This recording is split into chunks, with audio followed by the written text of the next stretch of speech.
बिस्मिल्लाहिर्रहमानिर्रहीम। अस्सलाम वालेकुम नाज़रीन, आप यूट्यूब चैनल देख रहे हैं। मैं इमरान खान हूँ। सबसे पहले इमरान खान साहब के हवाले से जो अदालत से खबर है वो मैं आप तक पहुँचा देता हूँ। इसमें दो मुअज़्ज़िज़ जज साहिबान थे इस्लामाबाद हाई कोर्ट के, उनके सामने केस लगा हुआ था इमरान खान साहब को अस्पताल मुंतकिल करने के हवाले से, और दोनों जज साहिबान ने जो है वो बड़ा मायूस कुन फ़ैसला दिया है। यानी जो सोच कर गई थी इमरान खान साहब की फ़ैमिली या उनके वकला, वैसा नहीं हुआ, बल्कि उसका उलट हो गया है। ये उम्मीद करके गए थे कि अरबाब मोहम्मद ताहिर साहब और सोमरू साहब, जो दोनों जज साहिबान हैं, वो इमरान खान साहब के इलाज के लिए उनके डॉक्टरों को भी इजाज़त देंगे, फैमिली को भी इजाज़त देंगे, और उनको अस्पताल मुंतकिल भी किया जाएगा। यानी तीन उसके अंदर मेन चीज़ें थीं दरख्वास्त के अंदर। नंबर एक, शिफा अस्पताल में मुंतकिल किया जाए, अदालत ने मुस्तरद कर दिया। नंबर दो, ज़ाती मुआलिजीन तक इमरान खान साहब को रसाई दी जाए, यानी उनके ज़ाती मुआलिजीन उनके इलाज के अमल में शामिल हों, अदालत ने मुस्तरद कर दिया। नंबर तीन, जो इमरान खान साहब की फैमिली है उनको इमरान खान साहब तक इलाज के मामले में भी रसाई दी जाए, ये कहा गया। लेकिन इसको भी मुस्तरद कर दिया गया, बल्कि सिर्फ ये कहा गया कि जेल रूल्स के मुताबिक फैमिली को सिर्फ बताना ज़रूरी है। जब पूछा गया तो फैमिली को बताया था, तो कहा जी बुशरा बीबी को बता दिया था। यानी बुशरा बीबी जो जेल के अंदर बंद है उनको आगाह कर दिया जाए, उतना काफ़ी है, ताकि बाहर किसी को इन्फॉर्मेशन ही ना मिले। जजों ने बड़ी बेबसी वाला फैसला दिया है। ऐसा दिखाई देता है कि पूरा सिस्टम जकड़ा हुआ है, और वो तो जकड़ा हुआ है।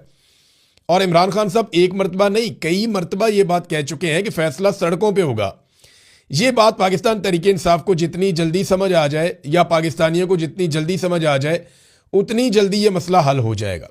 जब तक इमरान खान साहब के साथ अवामी ताकत खड़ी नहीं होगी आकर, देखें लोग खड़े तो हैं लेकिन मामला बन नहीं रहा। लोग ये फैसला नहीं कर पा रहे कि उन्होंने कब निकलना और कैसे निकलना है, या उन्हें निकालने वाले जो हैं वो कोई लायामल नहीं दे पा रहे।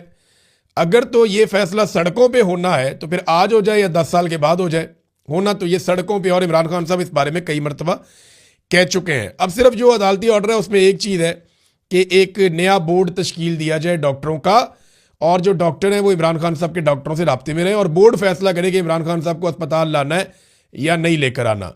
इमरान खान साहब की जो फैमिली के साथ मुलाकातें हैं वो तो एक लार्जर बेंच पहले ही फैसला दे चुका है, और वो जो लार्जर बेंच का फैसला उसके ऊपर अमल दरामद हुआ ही नहीं। यानी जो अमल दरामद होना था उसके ऊपर तो अमल दरामद नहीं हुआ।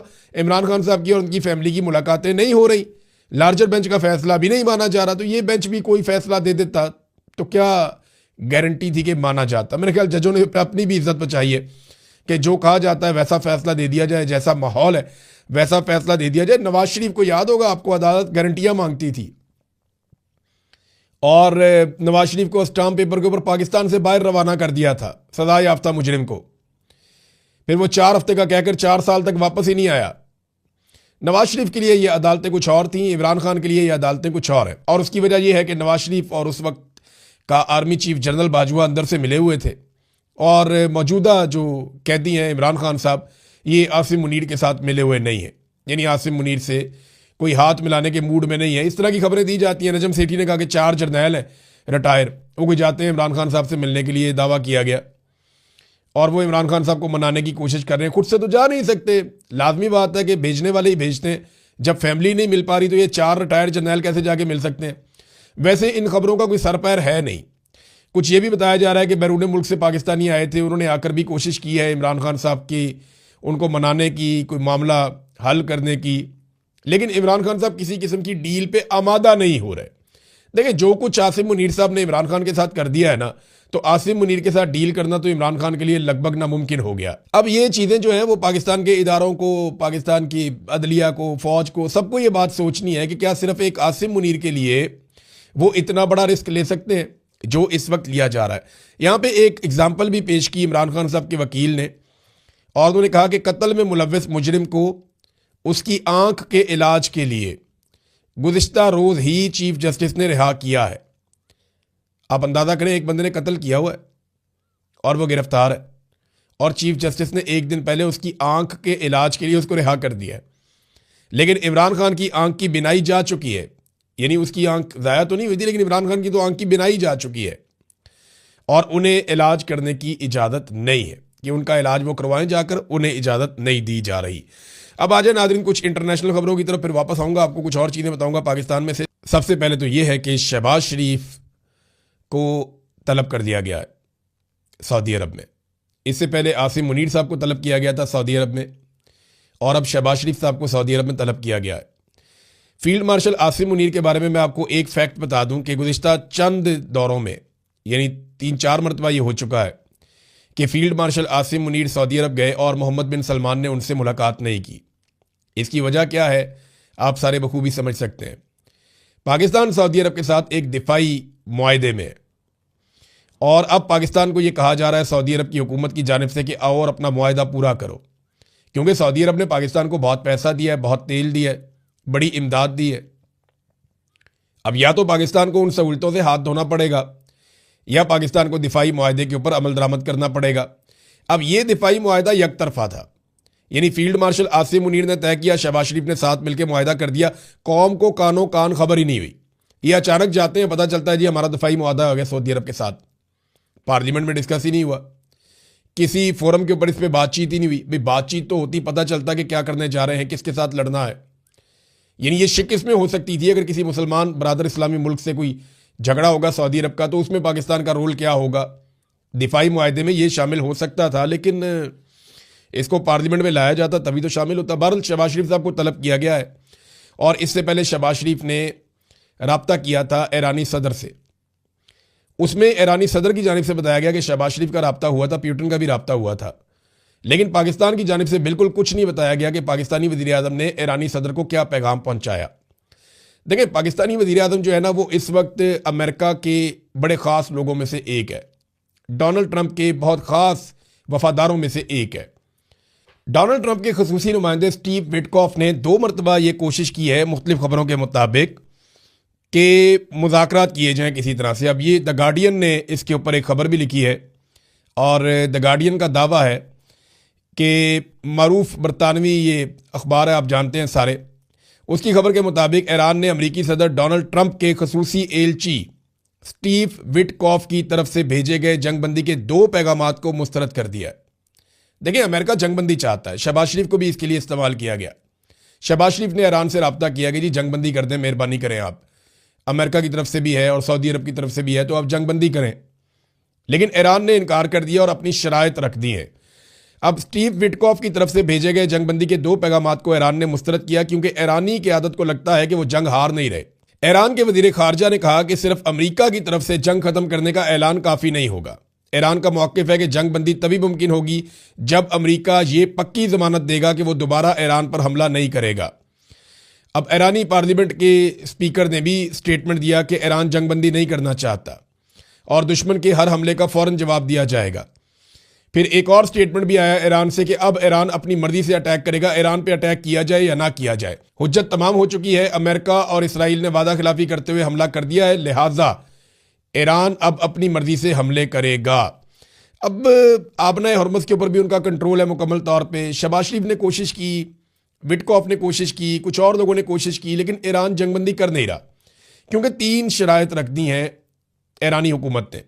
ईरान के सदर ने जो 3 शराइत रखी, उनमें जो पहली बड़ी शर्त है वो ये है कि ईरान के हुकूक को तस्लीम किया जाए, यानी उसे तजारत की इजाज़त दी जाए। ईरान के ऊपर जो पाबंदियाँ लगाई जाती हैं गलत किस्म की, वो पाबंदियाँ ख़त्म की जाएँ और ईरान को भी वही मुकाम दिया जाए जो बाकी मुल्कों को दिया जाता है। नंबर 2, उन्होंने कहा जी मुआवजा अदा किया जाए, जो हमारा नुकसान किया जा रहा है उसका मुआवजा अदा करें। आगे चल के बताता हूँ नुकसान क्या हुआ। नंबर 3, वो ये कहते हैं कि हमें आलमी गारंटियां दी जाएं कि आइंदा हमारे ऊपर किसी किस्म का कोई अटैक नहीं किया जाएगा। अब ये 3 चीज़ें बड़ी इंपॉर्टेंट हैं। तो शहबाज शरीफ साहब को सऊदी अरब ने बुलाया, 2 चीज़ें हो सकती हैं। एक तो ये है कि ईरान को लड़ाई से रोका जाए, हमलों से रोका जाए, और दूसरा सऊदी अरब ये डिमांड करेगा कि पाकिस्तान की फ़ौज अब आबनाए हरमुज़ को खुलवाए और पाकिस्तान की फ़ौज सऊदी अरब के जो टैंकर्स हैं उनको तहफ़्फ़ुज़ फराहम करे कि वो आबनाए हरमुज़ में से गुजरें। और ये भी मुतालबा हो सकता है कि सऊदी सरजमीन की हिफाजत के लिए पाकिस्तानी फ़ौज पहुंच जाए और वो ईरान के साथ एक लड़ाई में उतरे। अब क्या पाकिस्तान ईरान के साथ एक जंग में जाने वाला है? ये वो बड़ा सवाल है जो हर पाकिस्तानी जानना चाहता है। इसका जवाब, पाकिस्तानी ज़ाती तौर पे किसी जंग में जाने के लिए तैयार नहीं है। पाकिस्तान बिल्कुल नहीं चाहता कि पाकिस्तान ईरान के साथ किसी जंग के अंदर जाए। ये बात बिल्कुल ठीक है और मैं पूरे यकीन से कहता हूँ कि पाकिस्तान ईरान के साथ किसी जंग में जाना नहीं चाहता। पाकिस्तान यही चाहता है कि लड़ाई यही खत्म हो जाए और पाकिस्तान की इज्जत बच जाए। लेकिन अगर ये मामला लंबा होता है तो पाकिस्तान को सऊदी अरब की बात माननी पड़ेगी, ये भी एक मुसीबत है। और अगर सऊदी अरब की बात नहीं मानता तो वो फैसिलिटी जो सऊदी अरब ने पाकिस्तान को दी हुई है, पाकिस्तान को उससे हाथ धोने पड़ जाएंगे। पहले ही पाकिस्तान की हुकूमत ने एक बौंगी मार दी है कि सऊदी अरब जब बहुत मुश्किल में है, बड़ी तकलीफ में है, और उसने पाकिस्तान को पुकारा तो पाकिस्तानियों ने साथ ही $10 अरब मांग लिया कि जनाब $5 अरब तो आप हमारे कौमी खजाने के अंदर रख दें, वहाँ पे डिपॉजिट कर दें, और $5 अरब का आप हमें तेल दे दें। अब पाकिस्तान ने जब इस किस्म की डिमांड की तो ये बड़ा अजीब लगता है कि जब कोई मुश्किल में हो तो आप उसकी मुश्किल से फ़ायदा उठाएं। और ये देखें, सऊदी अरब के पाकिस्तान के ताल्लुकात किसी और नौइयत के हैं। रियासतें अपने मफादात देखती हैं, ये बात ठीक है, लेकिन सऊदीज इस बात को भूलेंगे नहीं, वो इसको याद रखेंगे। ये बात हम सबको अपने जहन में रखनी चाहिए। नाज़रीन, अक़वाम मुत्तहिदा में जो करारदाद पेश की गई उसमें यह तो कहा गया कि ईरान ने खलीजी ममालिक के मुख्तलिफ एरियाज़ पे अटैक किया, अमेरिकन अड्डों पे और बाकी जगहों पे, तो इसकी हम मजम्मत करते हैं। लेकिन वहाँ ऐसी कोई करारदाद पेश नहीं की गई जिसमें सुप्रीम लीडर का कत्ल पे बात हो, या जिसमें अमेरिका और इसराइल के हमले की मजम्मत हो, या जिसमें 170 बच्चों की शहादत की मजम्मत की गई हो, या जो हज़ारों ज़ख्मी हो रहे हैं ईरान के अंदर उसकी मजम्मत की गई हो। 1500 के करीब जो है वो शहादतें हो चुकी हैं, उसके ऊपर कोई मजम्मत नहीं आई। 1100 से ज़ायद बच्चे ज़ख्मी और शहीद हुए हैं ईरान के अंदर, तो इनके ऊपर कोई मजम्मत नहीं आई। और 10 दिन में सिर्फ तेहरान के मेयर ने यह बताया कि 10 दिन में 9000 मुकामात को निशाना बनाया गया। इतनी बमबारी ईरान के अंदर हुई है, इस पर कोई करारदाद पेश नहीं की गई। तो जब ये चीज़ें नहीं की जा रही तो ये दोगलापन नज़र आता है। यानी एक तरफा तो आप नहीं चल सकते ना, आपको तो सारी चीज़ें देखनी होती हैं। आबना हुर्मत पे ईरान ने कंट्रोल किया हुआ है, वहाँ पे अभी तक की इतला के मुताबिक 13 जहाज़ों को आग लग चुकी है। 13 ऐसे जहाज़ जिन्होंने यहाँ से गुजरने की कोशिश की वो निशाना बनाए जा चुके हैं। नाज़रीन, मगरबी ममालिक इस मरतबा अमेरिका का वैसे साथ नहीं दे रहे। देखिए, जो ये सोच है ना अरब ममालिक में कि अगर हम लड़ाई के अंदर उतरे तो अमेरिका और इसराइल पीछे हट जाएंगे और उसके बाद हमें ईरान के साथ एक लंबी लड़ाई के लिए छोड़ देंगे और फिर हम हथियार ही खरीदते रहेंगे।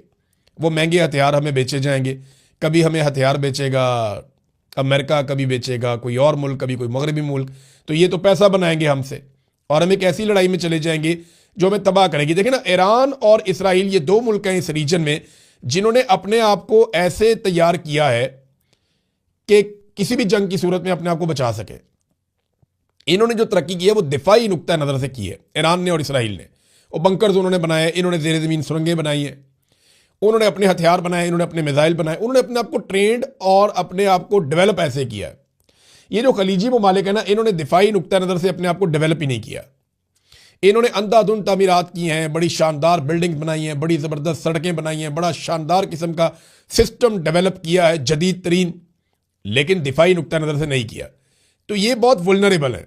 मिसाल के तौर पे दो लोगों की लड़ाई हो जाए, एक का घर ईंटों से बना हुआ है और दूसरे का शीशे से बना हुआ है, और दोनों के हाथों में मारने के लिए पत्थर हो, तो नुकसान जो है वो शीशे का, कीमती घर जिसका होगा उसका होगा। तो अरब ममालिक ने अपने आप को दिफाई नुक्ता नज़र से डेवलप नहीं किया, इसराइल ने और ईरान ने किया है। तो उनका नुकसान उतना नहीं होगा जितना अरब ममालिक का हो जाएगा। वो इस बात को समझते हैं और उनकी पूरी कोशिश है कि किसी तरह ईरान पे दबाव डाल के जंग बंद करवाई जा सके। अब ओमान का स्टेटमेंट आया नाज़रीन, क्योंकि ओमान में एक बहुत बड़े ऑयल स्टोरेज के ऊपर अटैक हुआ था सलाला में, और बहुत आग वहाँ भड़की हुई है, और इस वक्त बहुत इंपॉर्टेंट था क्योंकि ईरान ने यह कहा कि ओमान के अंदर जो अटैक हुआ वो हमने नहीं किया। अब ओमान के स्टेटमेंट का इंतजार किया जा रहा था। ओमानी वजीर खारजा ने जो बयान दिया है वो बड़ा शानदार।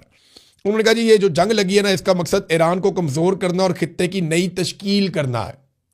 यानी वो जो कहते हैं कि एक्सपेंशन करना चाह रहा है इसराइल, ग्रेटर इसराइल के मामला हैं वो उस तरफ इशारा कर रहे हैं कि जनाब ये तो खित्ते की नई तश्कील करने जा रहे हैं और ईरान को कमज़ोर करना चाहते हैं। फ़लस्तीनी रियासत के क़याम को रोकना इस हमले का मकसद है, ये भी उन्होंने कहा। और फिर ओमान ने बड़ा क्लियरली एक स्टेटमेंट दिया कि ओमान बोर्ड ऑफ पीस का हिस्सा नहीं बनेगा।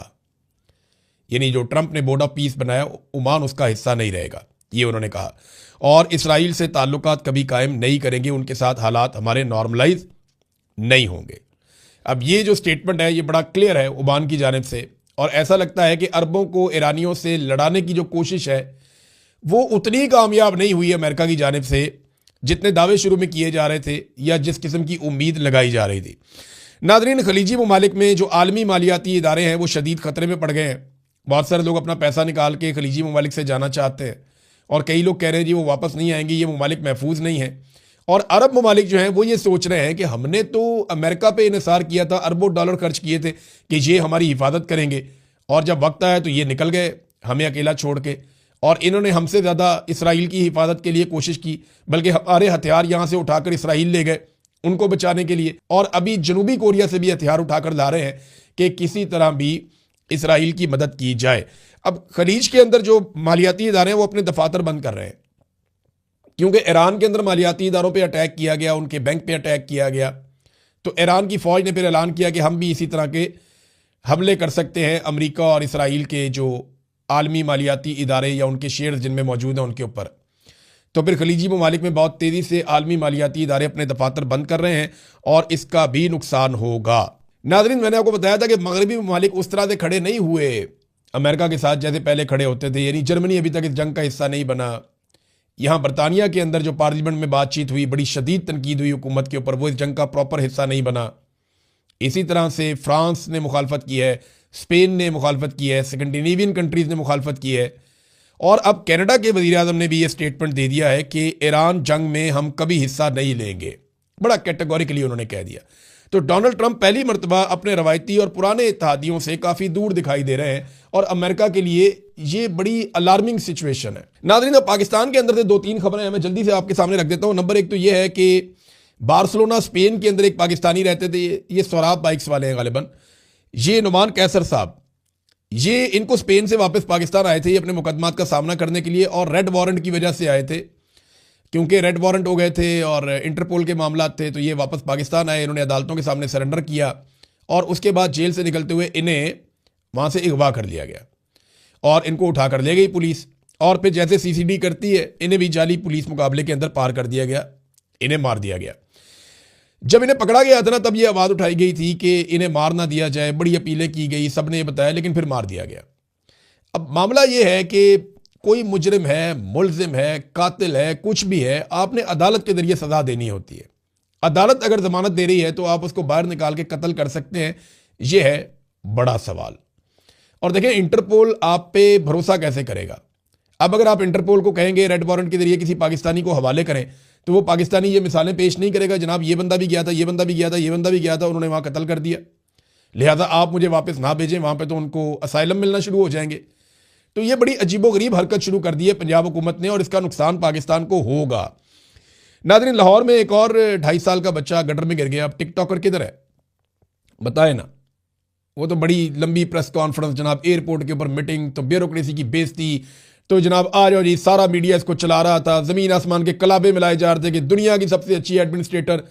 वो एक और बच्चा लाहौर में गटर में गिर के जाँ बहक हो गया, 2.5 साल का बच्चा था। अब किधर है?